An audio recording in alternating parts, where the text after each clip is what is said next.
లోక్సభలో anti paper leak బిల్లుపై రెండో రోజు చర్చ జరగనుంది. మధ్యాహ్నం 12:30కు రాహుల్ గాంధీ మాట్లాడతారు. విపక్ష సభ్యుల ప్రసంగం తర్వాత కేంద్ర మంత్రి జితేంద్ర సింగ్ సమాధానం ఇస్తారు. చర్చ తర్వాత బిల్లుకు ఆమోదం తెలపనుంది లోక్సభ. నిన్న 9 గంటల పాటు బిల్లుపై వాడి వేడి చర్చ జరిగింది. ఈ బిల్లుకు 93 సవరణలు ప్రతిపాదించాయి విపక్షాలు.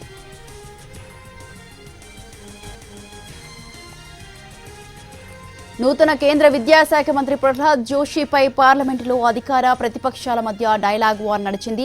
ప్రతిపక్ష నేతలు రాహుల్ గాంధీ, ప్రియాంక గాంధీ తీవ్ర విమర్శలు గుప్పించారు. నీట్ పేపర్ లీక్ వివాదాల నేపథ్యంలో ధర్మేంద్ర ప్రధాన్ రాజీనామా చేయడంతో ఇటీవల ప్రహ్లాద్ జోషికి విద్యాశాఖ అదనపు బాధ్యతలు అప్పగించారు. అయితే ప్రహ్లాద్ జోషి గతంలో గర్భిణిపై అత్యాచార ఘటనలో ప్రధాన నిందితులను సమర్థించారని, వారికి బెయిల్ వస్తే ఆనందం వ్యక్తం చేశారని ప్రియాంక గాంధీ ఆరోపించారు. కాంగ్రెస్ నేతలు చేసిన ఆరోపణలపై సభలోని బీజేపీ ఎంపీలు, నేతలు తీవ్రంగా స్పందించారు. ప్రతిపక్షాలు ఉద్దేశపూర్వకంగా సభను తప్పుదోవ పట్టిస్తున్నాయని కౌంటర్ ఇచ్చారు.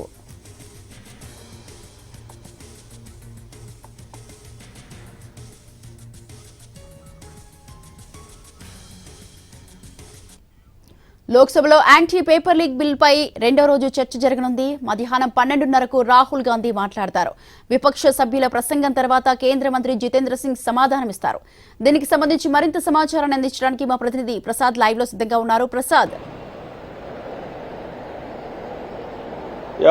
జంతర్ మంతర్లో వేలాది మంది విద్యార్థులు, దేశవ్యాప్తంగా లక్షలాది మంది విద్యార్థులు ఆందోళన చేసిన నేపథ్యంలో ప్రభుత్వం తీసుకొచ్చినటువంటి పటిష్టమైనటువంటి పబ్లిక్ పరీక్ష సవరణ బిల్లు సంబంధించి నిన్న ఆశాంతం 9 గంటల పాటు సుదీర్ఘంగా చర్చ జరిగింది లోక్సభలో. రాత్రి పొద్దుపోయేంత వరకు కూడా జరిగిన చర్చల తర్వాత ఈ రోజు కూడా రెండో రోజు కూడా ఈ బిల్లుపై చర్చ జరగబోతుంది. నిన్న కాంగ్రెస్ పార్టీ తరఫున ప్రియాంక గాంధీ చర్చలో పాల్గొంటూ చేసినటువంటి వ్యాఖ్యలు పెద్ద ఎత్తున కలకలం సృష్టించాయి. అదేవిధంగా నూతన విద్యాశాఖ మంత్రి ప్రహ్లాద్ జోషితో సహా పార్లమెంట్ వ్యవహారాల శాఖ మంత్రి కిరణ్ రిజిజు ప్రియాంక గాంధీ వ్యాఖ్యలను ఉపసంహరించుకోవాలని, ఏమాత్రం ఆధారాలు లేకుండా చేసే ఆరోపణలు సభలో ప్రస్తావించడానికి వీల్లేదన్న అంశాన్ని కూడా పెద్ద ఎత్తున వాద ప్రతివాదనలు జరిగాయి. ఈ నేపథ్యంలో చాలా మంది ఇటు అధికార పక్షం నుంచి, అధికార కూటమి నుంచి, అదేవిధంగా విపక్షాలు చెందినటువంటి సభ్యులంతా కూడా ఈ సమావేశంలో పాల్గొని అఖిలేష్ యాదవ్ మాట్లాడారు. అదేవిధంగా ప్రతిపక్షాలంతా కూడా ఈ విధానం పట్ల, పరీక్షా విధానం కొత్త సంస్కరణలు చేస్తున్న నేపథ్యంలో విద్యార్థులపై జరిగినటువంటి లాఠీ ఛార్జీ దాడిపై కూడా ప్రస్తావన చేయాలి. అదేవిధంగా రామ మందిరంలో జరిగినటువంటి చోరీపై, చందా చోరీపై కూడా చర్చ జరగాలని చెప్పి చాలా మంది సభ్యులు ఈ సందర్భంగా డిమాండ్ చేయడం జరిగింది. ఈ రోజు కూడా చర్చ 5-6 సభ్యులు మాట్లాడాల్సి ఉంది. ఆ తర్వాత మధ్యాహ్నం 2 గంటలకు ప్రతిపక్ష నేత రాహుల్ గాంధీ చర్చలో పాల్గొంటారు. ఆయన ఉన్నటువంటి అభిప్రాయాలు కూడా ఈ సందర్భంగా మాట్లాడడం జరుగుతుంది. ఆ తదనంతరం ప్రధానమంత్రి కార్యాలయ వ్యవహారాల శాఖ సహాయ మంత్రి జితేంద్ర సింగ్ ఎవరైతే బిల్లును ప్రవేశపెట్టారో ఆయనే ఈ చర్చ జరిగిన తర్వాత సమాధానం ఇస్తారు. సమాధానం తర్వాత ప్రతిపక్షాలు కనుక పట్టుబడితే ఓటింగ్ జరిగేందుకు ఆస్కారం ఉంది. ఆ మేరకు బిల్లుకు మోక్షం లభించి ఆ మేరకు చట్ట రూపం దాల్చేందుకు అవకాశం ఉంది.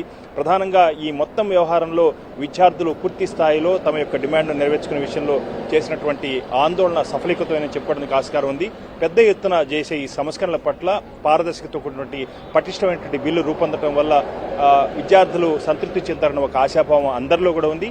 మొత్తంగా విపక్షాలు, అధికార పక్షాలు విమర్శించుకున్నప్పటికీ కూడా స్థూలంగా విద్యార్థుల యొక్క ప్రయోజనాలు, విద్యార్థుల యొక్క డిమాండ్లను పరిగణలో తీసుకొని ప్రక్షాళన చేయాలని చెప్పి మాత్రం అందరూ ఏకీభావంతో ఉన్నారు. కాబట్టి ఈ బిల్లు చాలా కీలకంగా పోతుంది. అదేవిధంగా అనేకటువంటి సంస్కరణలు కూడా చేపట్టబోతున్నటువంటి ప్రభుత్వం ఈ బిల్లును మరింత పటిష్టంగా రూపొందించాలని చెప్పి ఆలోచిస్తుంది. కాబట్టి ఈ చర్చ ఈ రోజుతో ముగిసి ఆ మేరకు బిల్లుకు చట్టరూపం దాల్చేందుకు మార్గం సుగమైంది. ఆ తర్వాత రాజ్యసభలో కూడా చర్చ జరుగుతుంది. ఆ తర్వాత బిల్లుకు చట్టరూపం దాల్చేందుకు అవకాశం ఉంది.